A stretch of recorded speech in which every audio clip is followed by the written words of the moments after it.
Guys, कभी notice किया आरंभ है प्रचंड सुनते ही इतना मोटिवेटेड क्यों फील होता है। जब मैंने इस गाने के लिरिक्स को जानने की कोशिश की तब मुझे तो कोई और ही सच्चाई पता चली। पीयूष मिश्रा जो इस गाने के लेखक हैं, उन्होंने इस गाने में सटायर का यूज़ किया है। मतलब सीधा समझाने के बजाय ताना मार के सच बोलना, पर आवाज़ और बीट्स ने इसे बना दिया एक रेवोल्यूशन का एंथम। फिल्म गुलाल, जिसमें ये गाना है, राजस्थान के स्टूडेंट पॉलिटिक्स, रेबिलियन और पावर स्ट्रगल्स के बारे में है। गाना आरंभ है प्रचंड तब बजता है जब एक पॉलिटिकल अपराइजिंग चल रही होती है, जहां रिवोल्यूशनरीज जोश भरी स्पीचेस और एनर्जी से लोगों को इंस्पायर करते हैं। लेकिन मूवी उन्हें हीरो नहीं बनाती, वो दिखाती है कि ऐसे मूवमेंट्स अंदर से कितने मेसी, सेल्फिश और पावर हंग्री हो जाते हैं। लेकिन ये गाना भी सटायर का पार्ट है, सुनने में ग्रैंड लगता है, पर फिल्म में ये उन कैरेक्टर्स से जुड़ा है जो खुद फ्लॉड और ट्रैजिक है। इस गाने की हर लाइन में एक आग है, एक जज्बा जो दिल के अंदर तक लगता है। लिरिक्स और ऑर्केस्ट्रा मिलके एक बैटलफील्ड का फील देते हैं, पावर और पर्पस दोनों के साथ। हर बीट में एक रेबेलियन छुपा है, एक मैं कर सकता हूँ वाली फीलिंग। इसमें ना हीरो है ना विलेन, सिर्फ एक आवाज़ है जो कहती है अब रुकना नहीं। और शायद इसीलिए ये गाना मोटिवेशन लगता है, सटायर नहीं। मूवी में ये गाना एक वार्निंग था, लेकिन हमने उस वार्निंग को बना दिया वर्कआउट बैकग्राउंड म्यूज़िक। पर उस वार्निंग के पीछे क्या था? चलिए आज समझते हैं ये वार्निंग क्या थी और इस आइकॉनिक गाने का असली मतलब। आरंभ है प्रचंड बोल मस्तकों के झुंड। इतना पावरफुल ओपनिंग लगता है जैसे कोई आर्मी रैली हो, पर मस्तकों के झुंड, इसका मतलब है भीड़ यानी क्राउड। पीयूष मिश्रा यहाँ उन लोगों का रेफरेंस देते हैं जो बिना सोच समझ के बस नारे लगाते हैं। ये एक हीरोइक क्राई नहीं है, ये तो मैडनेस की शुरुआत है, जब तर्क की आवाज़ नारों के बीच खो जाती है। ऊपर से लगता है जैसे अपनी जान दे दो अपनी इज्जत और शान के लिए।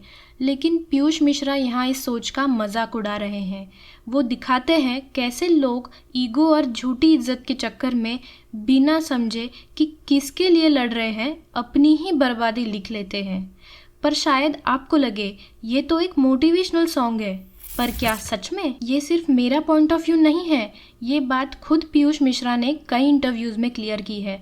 मिश्रा कहते हैं ये गाना लिखा गया था अंदर के कन्फ्यूजन और ईगो पे, उन लोगों पर जो सोच रहे थे कि वो रिवॉल्यूशन कर रहे हैं, पर असल में वो सिर्फ अपना गुस्सा निकाल रहे थे। फिल्म गुलाल खुद एक फाशिस्ट सेंटिमेंटलिज्म पे बेस्ड थी।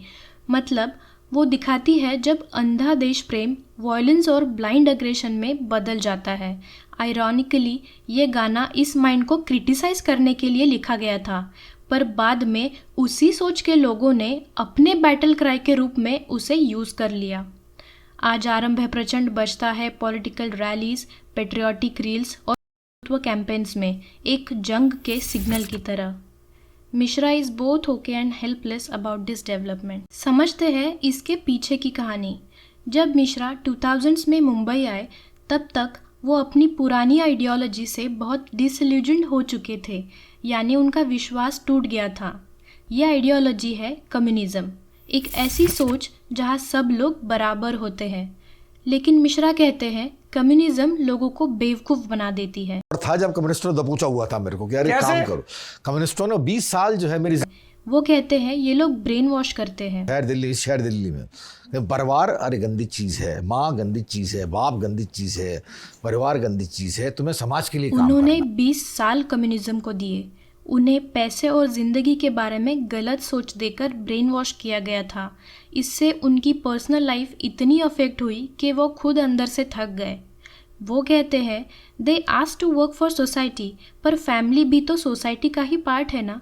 मिश्रा ने देखा था कैसे रेवोल्यूशंस मैनिपुलेशन में बदल जाते हैं, कैसे इमोशंस को वेपन बना दिया जाता है चेंज के नाम पर। वो खुद उस आग से गुजर चुके थे। समाज के हिस्से नहीं है क्या? हाँ, वो भी समाज के हाँ। तो नहीं, समाज के हिस्से अलग होते हैं। ये सब देश अलग कुछ और है, समाज कुछ और है। और लगातार 20 साल तक मुझसे काम करवाते रहे। और जो है पैसा कमाना पाप है, जो पैसा कमाता है वो पूंजीपति कहलाता है, कैपिटलिस्ट हो जाता है। पैसा कभी मत कमाना। मैंने कहा नहीं कमाऊंगा सर, सबको झोंक दिया मैंने अब जिंदगी में, सबको, माँ बाप को, बीवी को, बूढ़ी आंखें तक रही हैं मुझे कि भाई हमको तो तुम कम्युनिज्म कर लो अपना, कुछ भी कर लो, लेकिन साथ में हमको भी कुछ कमा के दे दो। उस दिन मुझे एहसास हुआ कि यार ये तो बहुत बड़ी गलती हो गई।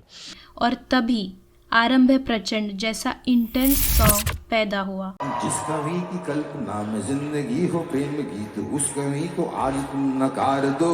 ये लाइंस उसी ब्रेन वॉश को दिखाती है जिसका जिक्र मिश्रा करते हैं। ये एक ताना है, हीरोइज्म नहीं। कवि मतलब हर वो इंसान जो इमोशन, आर्ट और एम्पैथी रखता है। प्रेम गीत मतलब प्यार और इंसानियत का गीत। और नकार दो मतलब उन सबको ठुकरा दो, क्योंकि दुनिया अब वॉयलेंस, ईगो और पार को ही भगवान मान चुकी है। सिंपल शब्दों में मिश्रा कह रहे हैं, अब दुनिया ऐसी हो गई है जहाँ प्यार के बारे में लिखने वाला कवि बेकार समझा जाता है। लोग सोचने लगे हैं कि जज्बात कमज़ोरी है और गुस्सा ही ताकत है। ये लाइन एक वार्निंग है। जब हम प्रेम गीत लिखने वाले कवि को चुप करा देते हैं ना, तब हम अपना सबसे सुंदर हिस्सा खो देते हैं। मिश्रा के लिए ये थी कम्युनिज्म की डार्क साइड, एक साइकोलॉजिकल ट्रैप जहां आइडियोलॉजी के नाम पर इंसान हर चीज़ से नाराज़ हो जाता है।